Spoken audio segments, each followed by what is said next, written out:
नमस्कार साथियों। आज की जो समीक्षा का टॉपिक है वो भाजपा आई तो मांस मछली नहीं खा पाएंगे बंगाली, ममता जी कह रही हैं।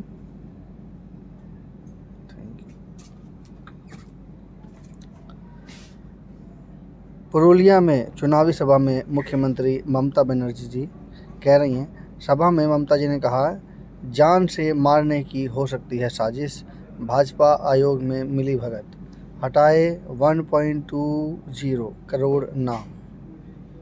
1.2 यानी 1 करोड़ 20 लाख लोग नाम हटाए हैं। बंगाल के मुख्यमंत्री ममता बनर्जी ने रविवार को पुरुलिया में चुनावी रैली के दौरान भाजपा पर निशाना साधा। उन्होंने कहा है कि भाजपा सत्ता में आती है तो वह खान पान की आदतों पर रोक लगा देगी, बंगाली मांस और मछली भी नहीं खा पाएंगे। ममता ने कहा कि मुझे जान से मारने की साजिश रची जा रही है।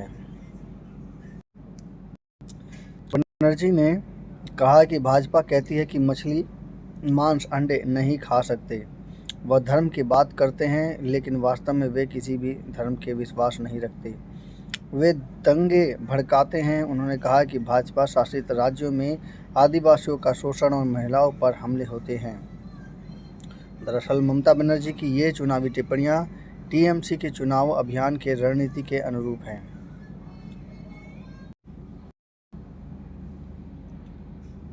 जिसमें भाजपा को बंगाल की सांस्कृतिक परंपराओं से कटा हुआ दिखाए जाने पर जोर है। जहाँ पर मैं एक बात कहना चाहूँ, ये जो देश का जो डिवाइडेशन है ना, इसमें प्रत्यक्ष और या अप्रत्यक्ष रूप से नेता ही करते हैं, जबकि वो एक अच्छे खासे पद पे बैठे रहते हैं, लेकिन नेता ही जनता को किस प्रकार से भेदभाव करके डिवाइड करते हैं, ये आप इसमें साफ शब्दों में देख सकते हैं। पहले तो खान पान लेकर के बताया कि बंगाली लोग जो है मांस और मछली खाते हैं, तो तुरंत वो उत्तर भारत वाले से बिल्कुल कट गए। चूँकि मांस मछली का नाम आया है तो दक्षिण भारत वालों के साथ थोड़ा बहुत अटैच हुआ खान पान की वजह से। दूसरी बात मैं ये कहूँगा कि भाजपा वाले कहते हैं कि बनर्जी जी ने कहा है कि भाजपा वाले कहते हैं कि मछली मांस अंडे नहीं खा सकते, वे धर्म की बात करते हैं, लेकिन वास्तव में किसी धर्म के विश्वास नहीं रखते। देखिए, मांस मछली खाना तो एक ये खाने पीने की चीज़ हो गई, और वास्तविकता ये है कि आपका इससे व्यवहार पे भी फ़र्क पड़ता है, तो वो तो बात कहेंगे ही कहेंगे, वो उनके सोचने के अपने अपने नज़रिए हैं। परंतु मांस मछली का संबंध तो आपके व्यवहार के ऊपर असर डालता ही डालता है।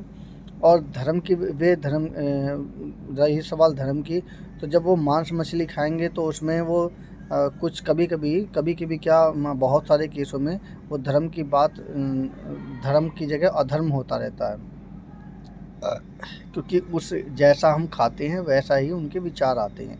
तो ये जो विचार और खान पान और उसके रहन सहन, उसका तो असर साथ में पड़ता ही पड़ता है। लेकिन अब बात आई अब राजनीति की, तो जनता में तो सभी तरह के आएंगे। और रही सवाल मांस मछली खाने की, तो ऐसा तो नहीं हो सकता कि अगर कि बंगाल में अगर मांस मछली ना मिले तो लोग जी पाएँ, या चावल और मछली ना मिले तो वो जी नहीं पाएंगे। और बिना मांस मछली के तो मेरे ख्याल से उनके त्यौहार भी नहीं हो पाते। तो ये तो ममता बनर्जी का बिल्कुल अटपटा सा बयान है।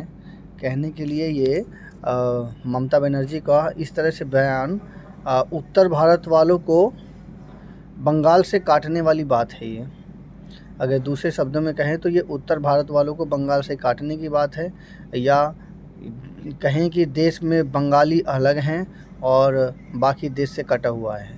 इनका कहने का संबंध ये है। अगर वो खान पान की बात करते हैं, कि अगर ये कहें कि बात खान पान की आती है, तो मांस मछली तो लगभग सभी देशों में और सभी जगहों पे ही खा लेते हैं, पर कहीं परसेंटेज ज़्यादा और कहीं परसेंटेज कम होती है। लेकिन राजनीतिक बयान इस तरह से दिए जाते हैं कि लगता है कि वो देश को अलग ही डिवाइड लेके चलती हैं, यानी बंगाल वो अलग ही बात करके लेके चल रही हैं। अब रही सवाल कि भाजपा बंगाल की सांस्कृतिक परंपराओं से कटा हुआ दिखाए जाने पर जोर दे रहे हैं। भाजपा को बंगाल की सांस्कृतिक परंपराओं से कटा हुआ दिखाए जाने पर जोर है। तो देखिए, ये तो बिल्कुल हो ही नहीं सकता, क्योंकि राष्ट्रगान कहें या राष्ट्रीय गीत कहें, वो बंगाल से ही निकल के आया है और भारत की सबसे मधुर वाणियों में बंगाल है। और बिना बंगाल के तो देश बिल्कुल अधूरा है।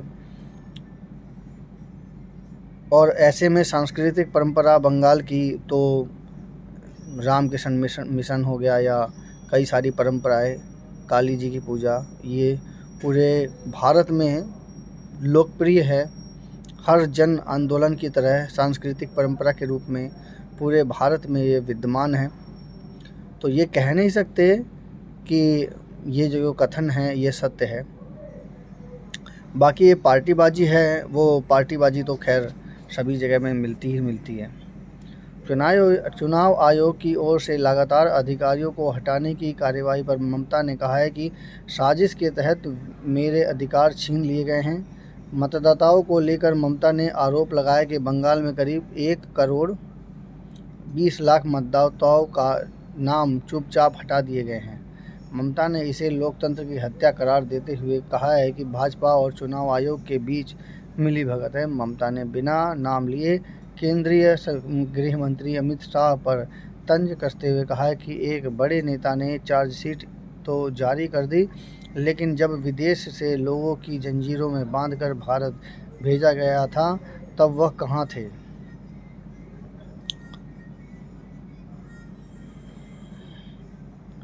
तो इस प्रकार से ये हमारे ममता बनर्जी का लेक्चर है। कहने के लिए अगर देखा जाए तो एक जन आंदोलन के रूप में देखा जाए तो, क्योंकि खान पीन की बात है तो नॉर्मल आदमी एक इस तरह की बातें सोचेगा कि ये तो खान पीने की बात है, तो ये हमसे अलग है, बाकी देश से अलग है समझिए। तो मतलब जो भावना बनती है ना, वो इन्हीं नेताओं की बोली से पब्लिक में डिवाइडेशन होता है। और पब्लिक का डिवाइडेशन इस तरह से होता है कि पब्लिक अपने आप को या तो सुपीरियर समझेगी, या फिर वो पब्लिक देश से अलग समझेगी। और कहना चाहिए कि पब्लिक, चूँकि पब्लिक भीड़ है तो उसमें कम भी अच्छे भी दिमाग के मिलेंगे और बुरे भी दिमाग के मिलेंगे। नेताजी ने तो अपना काम कर दिया और मेरे ख्याल से उनके लिए पब्लिक वोटिंग के लिए ठीक भी है उनके हिसाब से। लेकिन जनता किस तरह से डिवाइड होती है, तो जनता उसे ममता बनर्जी के अनुसार तो वो भाजपा और ममता बनर्जी की पार्टी के रूप में डिवाइड करी जा रही है। लेकिन जनता इसमें डिवाइड हो जाती है बंगाल वर्सेस भारत सरकार, और यहीं से शुरू होता है विचारों का मनमुटाव। और जब विचारों का मनमुटाव शुरू होता है तो उससे व्यापार का मनमुटाव शुरू हो जाता है, और जब व्यापार का मनमुटाव शुरू हो जाता है तो नए उद्योग धंधे पनपने मुश्किल हो जाते हैं। तो नेताजी को भी ये समझना चाहिए कि हम क्या बोल रहे हैं और क्या हम करना चाह रहे हैं।